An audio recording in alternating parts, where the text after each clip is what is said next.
Hi everyone. So one other quick bit of movie news to talk about. Now this actually came out yesterday, but I didn't really feel the immense urge to talk about it until just now. And that's the mail check, isn't it, Domino? Apparently now, we as you all know, we're getting the next new Spider-Man, rebooted Spider-Man next year, and they're casting a lot of young people. Well, one of the actresses' name is Zendaya's. Zendaya. Does he have a full name, or is this just a Zendaya? The actress's name apparently is just Zendaya. She's got to have another name. I just can't find her. Point being, she's a what's the best way to put it, or best way to say this? I'm not trying to sound racist when I say she's a woman of color.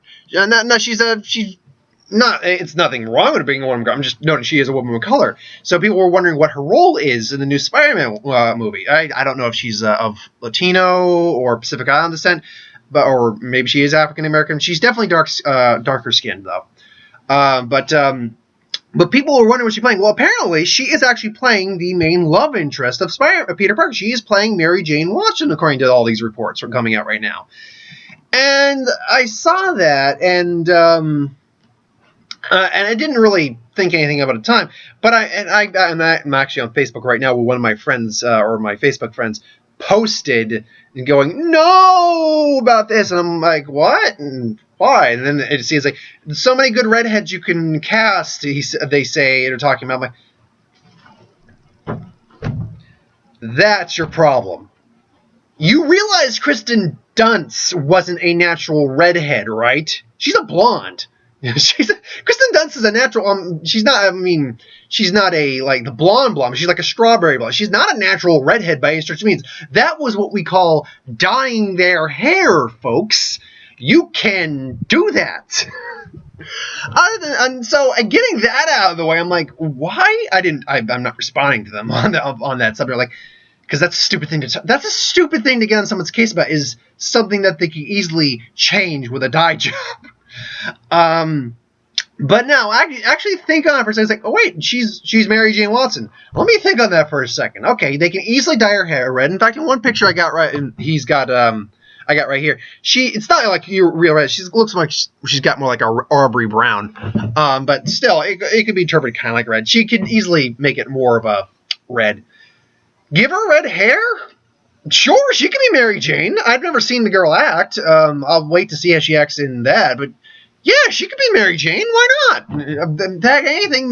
Sure, Mary Jane being white is not a defining characteristic of Mary Jane. The red hair, let's be fair, is a defining characteristic. But that is just a characteristic that any person can get, again, through a simple hair dye job. So I'm willing, definitely, and I don't know how old she is. She's not that old. She's clearly got to be in her late teens, early 20s. What was it? Oh wow, I'm blanking on our new Spider-Man's first name. Tom Holland. Tom Holland's only in his mid-teens or late teens, so it fits with the motif. But she's an attractive young girl, which is what Mary Jane is. She's supposed to be the knockout bombshell. She can easily get red hair. I'm assuming she's a talented actress. They wouldn't cast someone who's shitty in a role, as far as I can tell. Marvel's been really good at not casting bad actors who have just been phoning it in. I mean, trying to think of any actor I can think of who did phone it in on any movie. Okay, Anthony Hopkins, you could say phoned it in on Thor 2, but he's Anthony fucking Hopkins. It's fine. Even when he's phoning in, even when he seems kind of bored and listless, he's still acting. He still seems good, just kind of a phoned in. Kind of like Morgan Freeman. Morgan Freeman's never bad. He's just phoning it in a lot of the time these days. But yeah, I'm completely willing to give this a shot. And it gives us more diverse. What a lot of people have been asking for in these movies is diversity. She's a female co-lead, I guess, because she's the female love interest. She's not of Caucasian descent, so there you go. We're getting more ethnic diversity. Perfectly fine. We're getting Miss Marvel coming in a couple years. People are talking about Black Widow standalone movie. We're getting Ant-Man and the Wasp. So we're living in a great day and age for diversity in comic book movies and in movies in general, honestly. Now, there's that whole Bechdel test, whether this movie can pass the Bechdel test for women and stuff like that.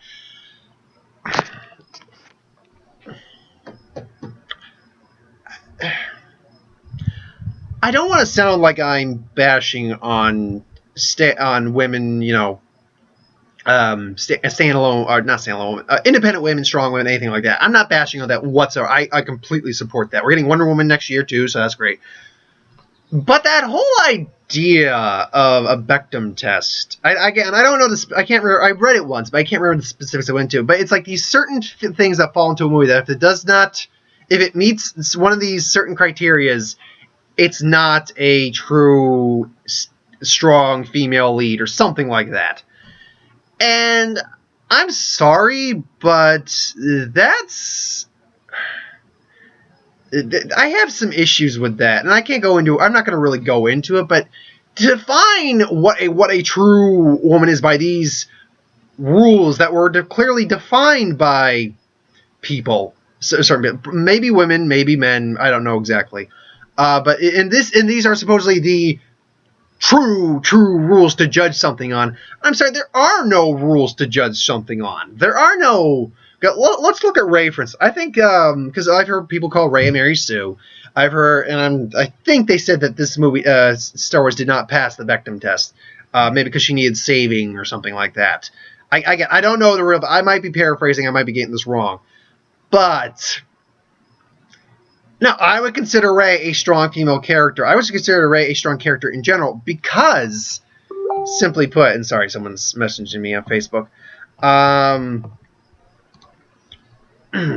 But because, and I'm just using Rey as an example, because a strong character is strong. They have a personal strength. To be strong, you need to have something to overcome. That's a key ideal for strength, is that you need to be able to overcome. Now, you can have strong characters who have already overcome something, and that's why they don't overcome something in their movies.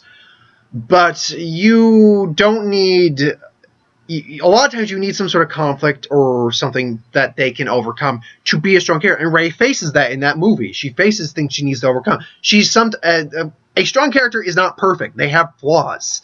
Rey has flaws. She's inexperienced. She's inexperienced in the ways of the world, the ways of the Force. She does need help. And she accepts that. The strength in Rey's character, the reason she is strong is because she accepts help when she knows she needs help. At least from what we saw in the movie. And again, she's learning from a wise master. Of course, that's the key to strength, is knowing when you can't do something, knowing that you need to overcome something, and knowing when to ask for help to overcome something. That is the key to strength. Knowing your limitations and then learning to surpass them. That is the key to strength in my mind for any character, not just a female character, but for any character in general. So yeah, that's why I don't really go with that whole Bechdel test. If I look at a woman, or any character really, but we're sticking with the female character, if I look at a woman on screen, I look at her character arc, and I think that woman overcame shit, she overcame obstacles, and she arose stronger for it, I call that a strong female character. Granted, assuming there's not other stupid plot threads that ruin that, like frickin' Katniss, unfortunately, in the Hunger Games, eventually lost the strong female, independent female character motif for me, and just fell to the wayside of she's not. When you actually break it down, Katniss is kind of an ass. She's not that likable a character. But anyway, I digress a lot. I went on a bit of a rant there. So, but no, yeah, I'm perfectly fine with this casting for Mary Jane. I think it's cool. I think it's a cool idea. I think it's a fine casting choice. She's a nice looking young lady. I'm sure she's a good actress. I haven't seen her or anything personally, but I'll see her in Spider-Man next year. And yeah, again, the whole red hair thing, that's a dye job for most of those folks. Scarlett Johansson is not a natural redhead. Did you know that? I'm pretty certain she is not a natural redhead. I'm pretty sure she's not a natural redhead. I mean, she wears the red. Like Abby from NCIS is not a natural brunette or a black-haired, raven hair. She's not a natural raven-haired girl. She is she's a blonde, but she wears that for NCIS all the time. So yeah, that's nothing more than, hey, I'm going to go into the department store, or I'm going to go into a cosmetic store, get some hair dye, dye my hair red, and Mary Jane Watson. Anyone can do that. I could do that. I am the male Mary Jane Watson. I am Martin Jane Watson. Yeah. Anyway, thanks for watching. Hope you enjoyed. Like, comment, share, subscribe. As always, if you want us to review something, put the comments below. Let us know. We'll do a review of it at some point. Ideas for who to wins. Put that in the comments below too. Please check out our newest review Kubo and 2 Strings. Next week's Who Would Win will be Robin Battle Royale, as I promised. I will double check who I made that promise to, because I always want to give the shout outs to the people who actually suggested stuff. Anyway, thanks for watching. See you next time.